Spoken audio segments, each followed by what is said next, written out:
welcome to a new edition of the Senseability magazine. In this interview, I will be talking to Stacy Barrows. She is a Feldenkrais practitioner, but also a physical therapist, has many years of experience in both fields, and she's here today to talk to us a bit about joint replacement surgeries. It's a very deep, rich and broad subject. Obviously, we have many different joints. We're going to try and keep it as practical as possible, and talk about the most common joint replacements, but also explore a little bit about how the Feldenkrais method can provide some input into the discussion on joint replacements that maybe you're not getting from your traditional physical therapists or medical doctors. So with that introduction, thanks for joining us, Stacy. It's really nice to have you on. Thank you. Thank you for having me. And I am a huge supporter of both elements of this, the looking class that we're going through as physical therapy and Feldenkrais. So I look forward to it. Great. So would you mind just giving a little introduction to yourself, sharing, maybe, your background, how you got into this stuff? Right. Yeah. Why you can talk about this subject? Well, my origins are physical therapy, and I was very fortunate that one of my adjunct professors from physical therapy school was looking for a contract therapist, and she happened to be going into the Feldenkrais method. So I had some very good introduction from that point of view. So I didn't come into it with my own direct needs. It was very educational, but it was a long road of thinking about it, because there just wasn't that kind of thinking about looking at neuromuscular reeducation or movement reeducation from the point of view that we know today, which has to do with movement awareness. So that had a huge impact. And I, along that path, then got excited about learning other modalities, but using the Feldenkrais kind of platform of discovery and curiosity. So then I went and did a Pilates certification. So I say I'm informed by all three, and I like using whatever somebody comes to me with. But the main thing is, I've always been a supporter that there's a way to do something better and feel better. So I really feel like that's my field of curiosity. So yeah, no, that's great. I think that's particularly useful in this subject where people are looking for solutions to, obviously big challenges that they've got in their own movement ability. So just as an initial starting point, could you maybe provide a bit of background or a bit of explanation as to the differences between Feldenkrais and physical therapy? Not necessarily to do with joint replacement at this point, but just in general, what are the kind of conceptual differences? Well, first of all, the education is very different. And I think one of the things that physical therapists are inclined to work off of is we're very prescriptive. We are addressing a particular diagnostic element of something, and then looking at how do we help that person fix or improve that problem. Now, there are wellness approaches in this field. The Feldenkrais method is more educational, and it really is difficult to really grasp how it really works. But the most important element of it is it stimulates a person's process of how to learn for themselves. That is really a differentiator for me, because I like the idea that what our sessions together are just facilitations for people to go out and explore in their own world and environment, how they can build on sensing themselves better. And also they have the creative tools to maybe build on a recovery process or whatever it is that they want for self-improvement. So that, I know that sounds kind of vague, but I think as people experience the two modalities, you do see how they differentiate that way. I do want to make a disclaimer, and that is, if you look up Feldenkrais and you land on the Wikipedia page, it is far from really giving you full, accurate information. There are a lot of good research studies. I was fortunate to do a research study back in 1995 with a graduate PT program. Now, it's had its flaws, but I can tell you from personal experience that people with ongoing pain made such, incredible improvements, but they also left with the ability to follow through with one of the main modalities of the Feldenkrais method, which is the awareness through movement. So they could go to a library and access lessons at the time. Now it's the internet. There's all kinds of resources. So I do want to make a point that I feel very comfortable in the field of medicine to say that this is a very viable modality of choice that I recommend, and I believe it's really it's worth everybody pursuing. Thank you for that. Yeah, that's important, and something that has been an ongoing struggle with the Feldenkrais community, how that's represented on the Wikipedia page. In terms of a more specific question about joint replacement, how would you describe to someone that maybe is coming to you with the idea of that they're thinking about joint replacement? How would you explain to them that how Feldenkrais could be useful to them? Mm-hmm. Why should they at that point in their decision-making process look at something like Feldenkrais, and how could they benefit from it? Well, the main thing about Feldenkrais is how holistic it is. And I just want to point out that I closed my clinic in 2019, thankfully, pre-COVID. And so I'm less around, I'm not around the same kind of acute people that would come to me on that scale. So people that have come to me are currently coming to me now, have had prior experience with the Feldenkrais method, and they want to also establish some medical care at the same time. So when people are coming to me, I'll try and paint a big picture to that. The first thing I'm interested in is their overall health, and that's really critical. We do know now, and there's a great deal of data that's supporting that even if you're told you have bone on bone, or you have no cartilage, those are really myths, and those are things that we have to address as people that are working in the pain science field. It's clear that it shows that there is destruction and deterioration in particular areas that we will agree with, but is it the cause of pain? Studies are showing that MRIs and things like that do not necessarily give us a clear route of what pain is. So I guess the number one thing is when people are thinking about joint replacements, they need to be an element of their own self-research to see, is it pain that's the driver? And if pain is the main driver, which therefore obviously limits their function, but are they looking at their overall health? And the first thing that I do is go there and have them start. And also I want to help them know, even if they have to undergo a joint replacement surgery, they are so much better off they might even be able to delay doing that, because they will be using themselves more systemically, more in a full embodied way, so that they can maybe reduce the amount of load that is straining the tissues that are irritated. Yeah. So when I think of overall health, the first thing that comes to mind is I've been fortunate that I've worked with a very good dietitian who also is a motivational interviewer. So she, in my opinion, she uses that aspect to shift behavior. And that is to help people get off processed foods and to, look at the whole orientation of hydration, because a big part of our pain system comes from what's called the fascial system. So these are signaling systems that can be calmed down. And when those systems are calmed down, then you have a real picture. Is that really what is the flare up of the moment, or is it something that's not going to get better? Yeah. So I think that's the first thing. And then, and also I forgive me if these things are obvious, but you look to see, are they able to use an assistive device or something temporarily?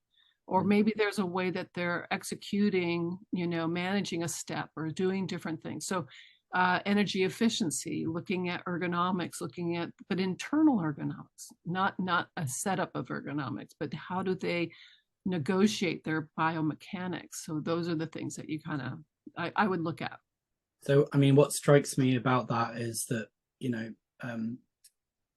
movement education isn't something that we have as adults spent lots of time looking at in general, if we haven't been exposed to those things.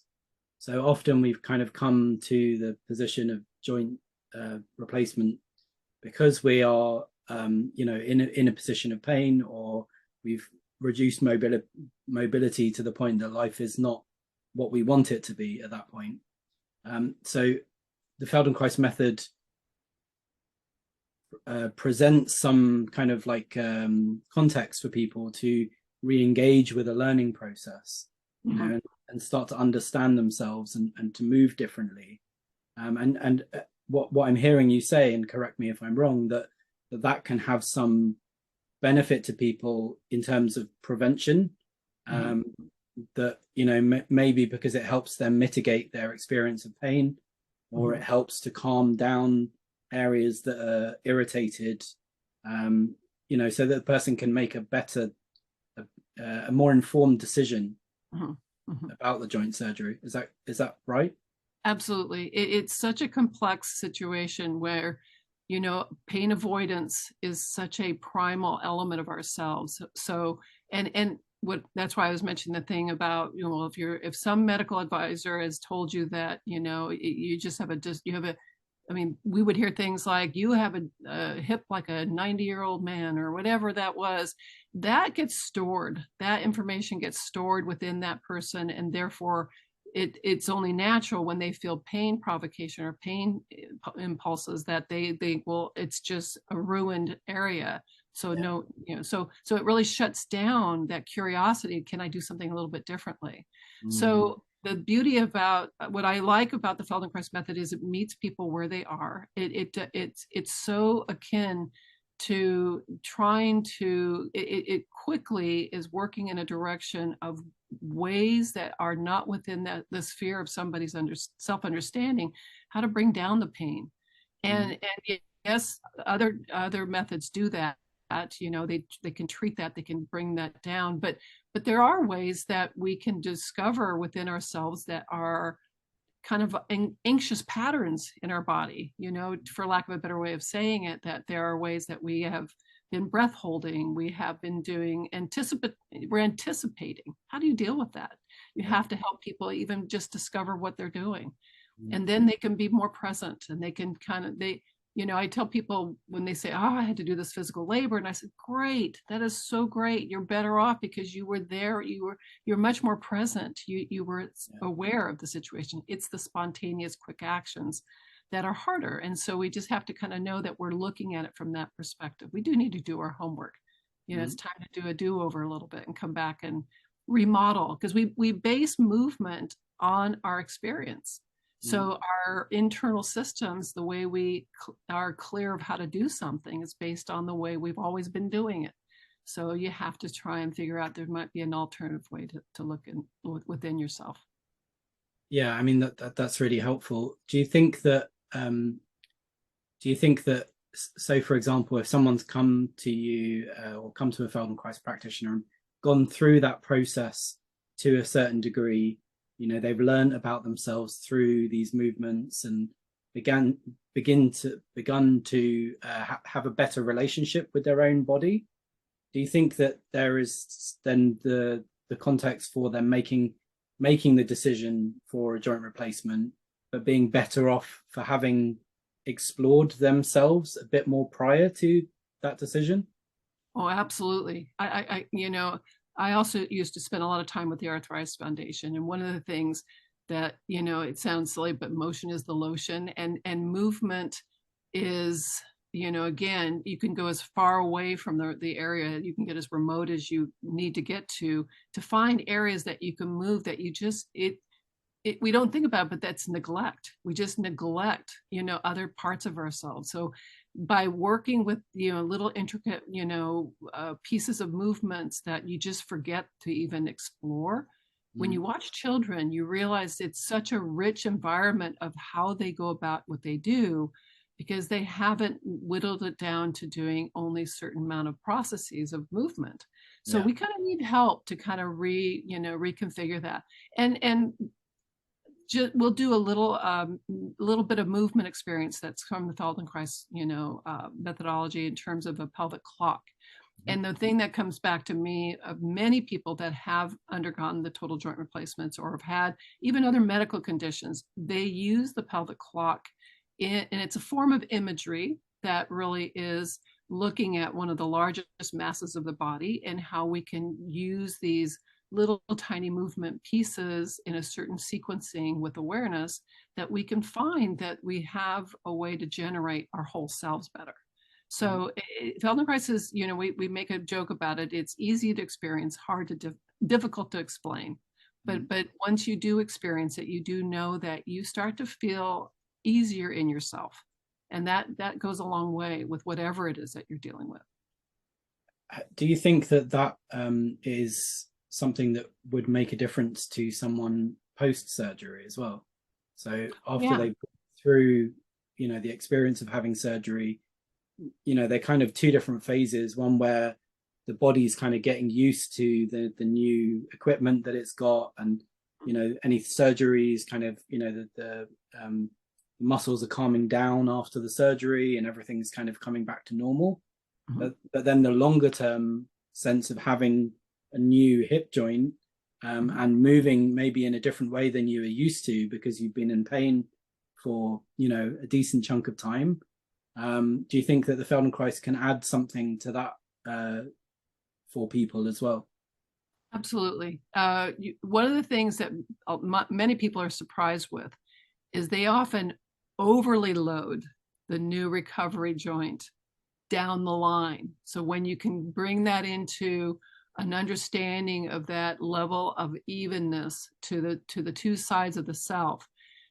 So for instance, like I said, it's really, people will often come to me and I'll see them overly stressing an area that, or going way more over to an area because it's so unrefined. The side that had to do so much of the labor is also not at its best. So you have to help the especially, we'll look at walking for, the main thing, the way of shifting is so fundamentally working through the system, up through the skull, up through the inner ear. All the systems are balancing out the way it's going to organize it. And if you have a way that you're limping for a while and you're relying on getting off of it, and then you come back and you start to kind of feel, it's really hard to find that even balance with this new architecture. So I tell people, architecturally, you're different and better, but you're in your old self, and that needs to come back and go through these roots of information. So I think, often people will discover areas that they have gotten very adaptive with without knowing that they kind of come back to some of the things that they thought they had taken care of, and they're down the line. Yeah. So I mean, what that makes me think of is that to some extent we take certain aspects of our movement for granted. And going through a joint surgery kind of prompts you to go through a relearning process. And what is it about the Feldenkrais method that provides a really good situation for people to relearn? Can you say maybe a little bit about that as well? Well, I think that you made a good point, and it sounds rather obvious that we take things for granted. When you just look at that statement, it's because when we were, in our younger years, we had the chemistry and we had the ability to take things for granted. But as we mature, our systems don't necessarily have a way of making up for things that we could do. So the process of learning should have never stopped of what we did in our toddler stages. But once we got the task done, we moved on to different things, which was appropriate. We were really scaffolding onto our thinking process and our development of ourselves. But the beauty of going through the Feldenkrais method is that it really is not letting you forget the tools that are really inherently there to have a feedback system that you can notice yourselves with such refinement. I mean, it's the creation of what oh gosh, I just blanked on the word, but just having a cooperative system so that you can coordinate. And so I think those things are really valuable. I just want to get back to, if somebody does need to have a joint replacement, there's all these areas that is, you can look upon of how to be prepared. And I think, I was a mother of scouts, and that was the main thing that you installed in your kids is be prepared. And so prepare yourself to be with who you trust. And that seems rather obvious, but also then let them educate you, the PT, the physician, whoever it is, as well as and let everybody do what they do best. The Feldenkrais practitioner can be the one that's enabling you to follow the advice of the other two, because they're able to help you around the clock have a self-awareness that is keeping to the precautions or the specifications of what is going to help you remodel your movement system so that you can get stronger and build up, if it's a total knee, get the quadriceps, meaning the upper thigh muscles. If it's the hip, getting that good solid stability that gives you the mobility of locomotion and movement. So did I answer your question? Yeah, well, I think, what you brought up is that, I guess we're not saying that it shouldn't be a collaborative process. We're not saying that Feldenkrais is the only thing that you should think about, that it's important for you to look at, get information from different sources. Yourself being a PT and a Feldenkrais practitioner, you've got the breadth of knowledge to be able to kind of guide people in the direction that is really the best suited for their situation. And I think that it's important for us to stress that, as Feldenkrais practitioners, we are working collaboratively. We are in dialogue with you, and you're in dialogue with the other practitioners that you're seeing, working all of you together to get you into the best situation you can be in. Absolutely. Yeah. I think that's a good summary. If I had my druthers, I would put every patient, which is category of how we describe it, into an awareness of movement class. What would be the downside there? Because the main thing they will get from an awareness of movement class is what we call the martial arts of daily living, the tools of noticing in such detail of how to use yourself. So that just goes a long way everywhere. So one of the things, physical therapists think in home exercise program. Well, the home exercise program is an awareness of movement lesson. And then it's how does that integrate into my lifestyle? So a lesson can then, and I've experienced this over and over again, where I get up and realize I did it slightly differently. In hindsight, I could notice that. And I realized, because, many habits are so quickly built in that we are prepared them before we even execute them. So I love the idea that I can notice that I varied something, that didn't take my conscious effort to think about, because that's not the way we're designed. We really need some automaticity, some automatic elements of what we do. But how do you refine that system of feedback if you don't take time to work with that? Yeah. So I guess that kind of goes back to our earlier point that, in some way it's beneficial for someone to develop a new sense of interest in themselves and their own movement as they either think about joint surgery, have joint surgery, or down the line from joint surgery. That level of self-interest will help their learning process. Absolutely. Yeah, definitely. So, along those lines, would you like to, you mentioned doing a short exploration. Yes. Would you like to do that?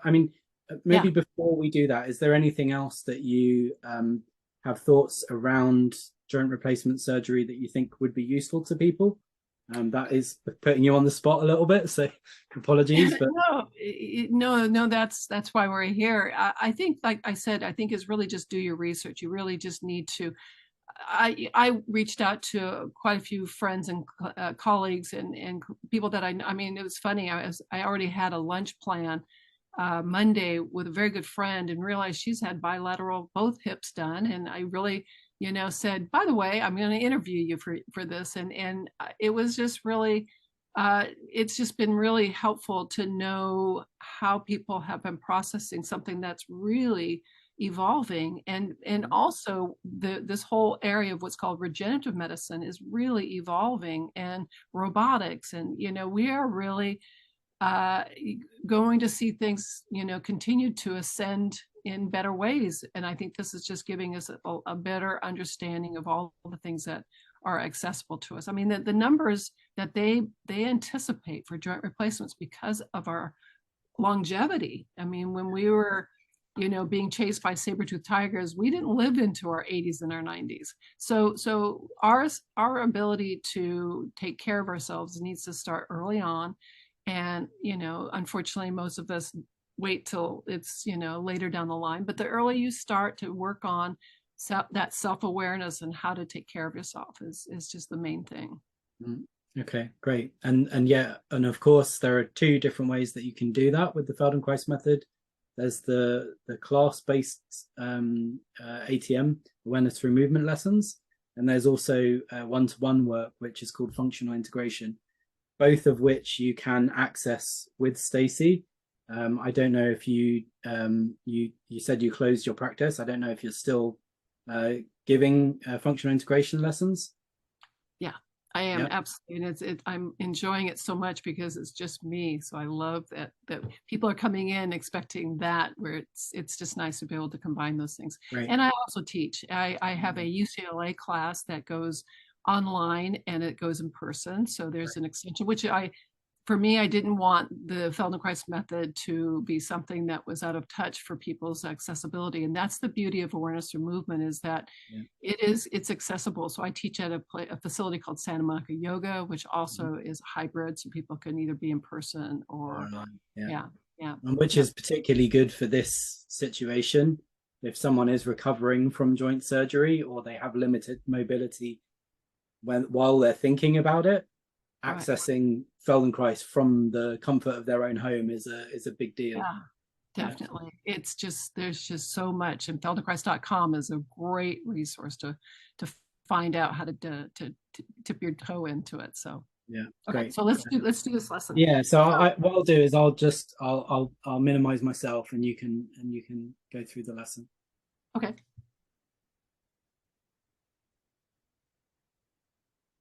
Okay. So one of the things that I mentioned is this pelvic clock, and Feldenkrais used, and some people have heard of the pelvic clock in their Pilates class or their personal training session, but I do want to give the credit to Dr. Moshe Feldenkrais, because he was so interested in working with this wholeness of self-awareness. He liked the way of looking at the geometric forms, and he used something that I actually take this to when I teach the class, but we as young individuals learned, a lot of us, at least now, I know we have a digital clock, but we understood what a clock face looked like. And so we had a sense of it. So he took that clock face and he helped us kind of implant it in ourselves, in our imagery selves. And so this is a really nice way, and we're just going to go through it. I want to point out that when you reach for, I mean, it's amazing. So many people are thrown off when you say, put your hands on your hips. They will rest on a part which is called the pelvis. So that is this part of the structure. So we're going to be looking at a clock face working with this, since most of us are sitting. So when you rest your hands there, that's what I call the elephant ears of the pelvis. And those bones meet together, and that's the pubic bone. Most of us know where that is. And they come back and they meet in the back, which is what the spine rests on, the sacrum, okay? And we're going to think about it, that it has multi-variations of movement. So I'm going to ask that you sit for a moment. I'll do it with you. And you just take a moment, and we like to scan ourselves, meaning we like to feel what is the before, so that we can notice what it's like after, to connect to the idea that change is what makes our nervous systems really kind of be more proactively making different choices. Okay. So just feel, you'll notice that you're sitting on two bones. Okay. They're literally called the sit bones, or the bottom of the pelvis. So just take a moment, and I'm going to ask that you notice without doing. I want you to feel and see what can you notice by just drawing your attention to those two bones. Do you feel that you're just slightly a little bit more on one side or the other? And just kind of be with that for a moment. And then take and adjust your feet now to that you feel like you have both feet solid on the ground. Okay. And now take a moment and sense, if you can think the front and the back, you're going to put a clock. You're going to be putting the clock in the back of you. 12's up, 6 is down, 3 is to the right, and 9 is to the left. Okay. Sometimes that's a little quirky to figure out those orientations. Just kind of be with it. Now I'm going to ask that you just take your time and let yourself slump, so that you just let yourself shorten. Okay, which is another way to think about it. And just notice what goes on in your mind when you do that. And can you do things in very comfortable zones? So, and less is more. And then bring yourself back where you were. Just feel how you do that. And if you could use all of yourself to do it, so that you don't just use your back muscles, but when you start to descend and you're allowing yourself to do it in slow motion, the muscles are releasing. That's another form of contraction. And then as you reverse the direction, you feel that motion. So when we tilt the pelvis, like what's happening now, we're rocking back to the 12 o'clock on the dial. And then as we roll ourselves back up, it's going more to the middle. Now pause there, and then let your head and eyes start to look up. And when you do that, let your pelvis tilt so that your back arches a little bit, and then come back. And do that several times, using yourself in such a way that you don't isolate, and you let yourself feel, how do I do this movement? And feel, in fact, I'm kind of mimicking it with you. I notice my eyes, my head, and are you breathing throughout the movement without interference? That's going to be always a way to measure the level of effort, which we like to reduce down. Okay, now pause. So we've combined two movements. Now, without moving the head, we're going to review it. We're going to start to lower ourselves down. We're going to slump into that space. There's 12. And then we're going to pass back to our starting point. And then we're going to let the back arch a little bit. And we're just going to roll with that. And as you do that movement, I want you to sense your whole self. You're just rolling back and forth. Now, as you do that, sense, are you holding your abdominal area? Are you contracting that? Now, some people feel like, well, I have to make sure I have my core on. Well, when you have the 6 o'clock on the movement, you have to let the spine and the abdominals work together cooperatively, and that means they need to lengthen in front. So soften your belly so that you can really go internally to feel the skeleton.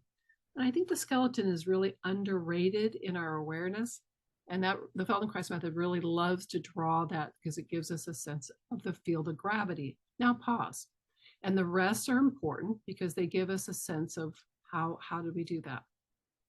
And I'm going to stay within the 12 and 6 just to keep it really simple, because it's something that you can come back to. And the thing that I usually like to help people with is to discover where are the parts that they hold themselves back. I'm going to talk while you just rest a little bit so that you can give yourself a little time and keep a distance of the next move. Okay. So now when you think about doing that same 12 and 6 movement again, I want you to think, if the floor, we're going to start again, we're going to rock it down towards 6, so we're slumping. I'm sorry, you're going to use the word slump. You're just going to get comfortable with it. And then we're going to rock it forward.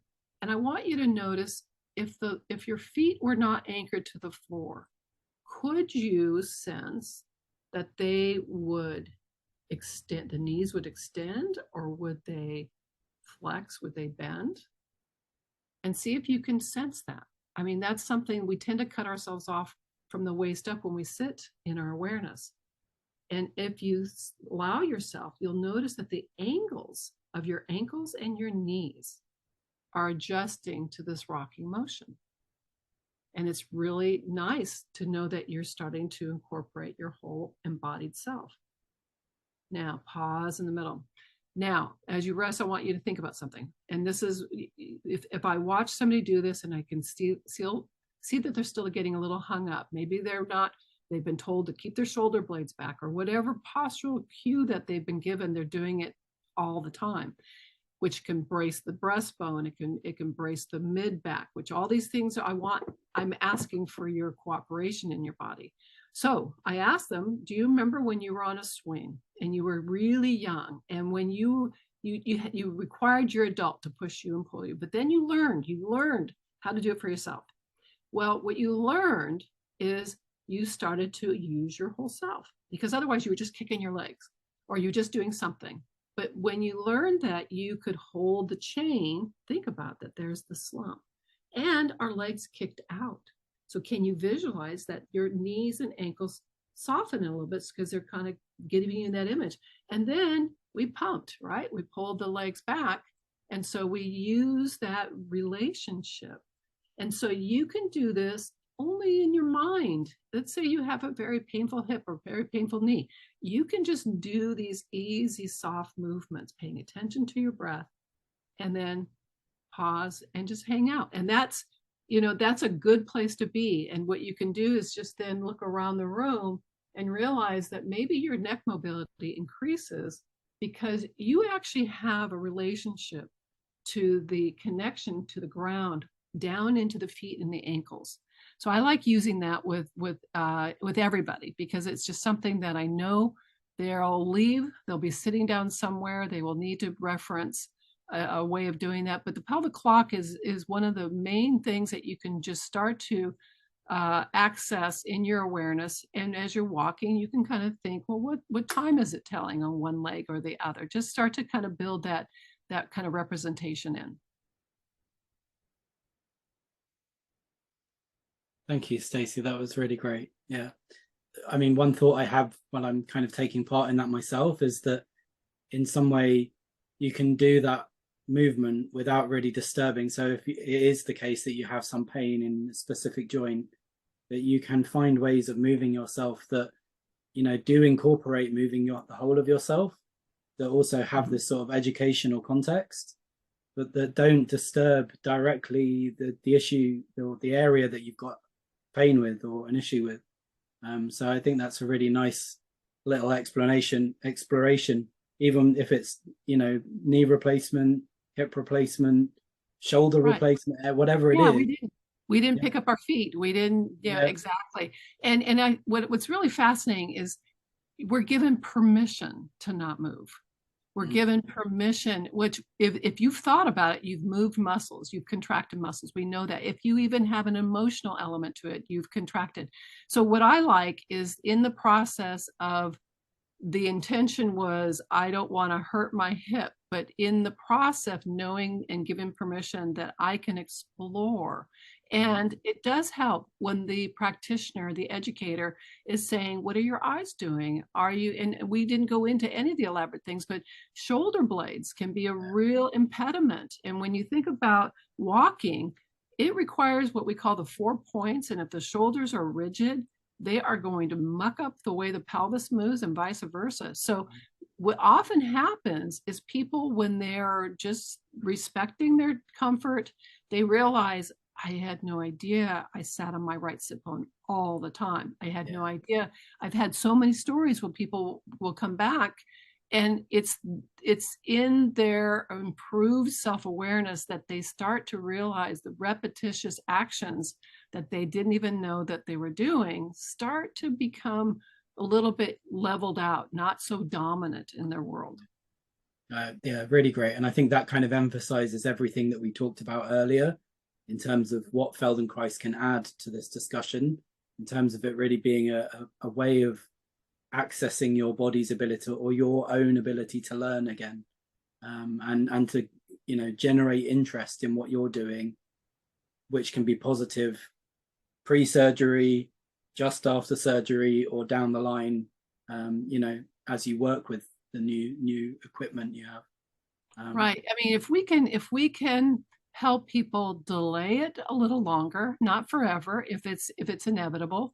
Yeah. We've really done them a service, because in a lot of ways that's what we call prehab. So if we've been able to help them restore their comfort to a degree that they're starting to no surgeon would be disappointed if somebody was really improving their access to mobility preoperatively, because then they know that they're going to come out as better, outcomes from the surgeries, because they've been able to be, a lot more efficient.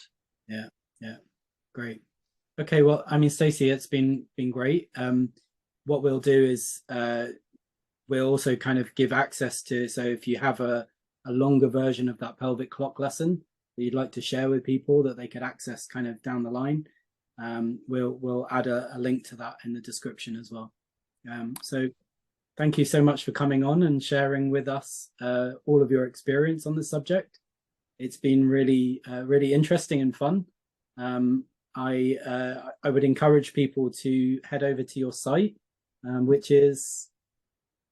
Oh, well, I have two. Let's just make it easy. Smartroller.net will get me, well, you'll get to me on what different places. Yeah.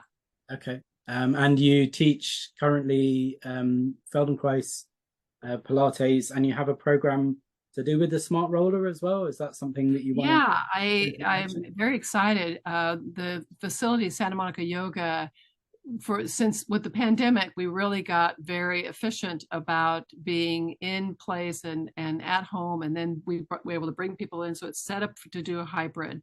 So I actually produced a foam roller that patented it so that I could bring it back to the Feldenkrais method.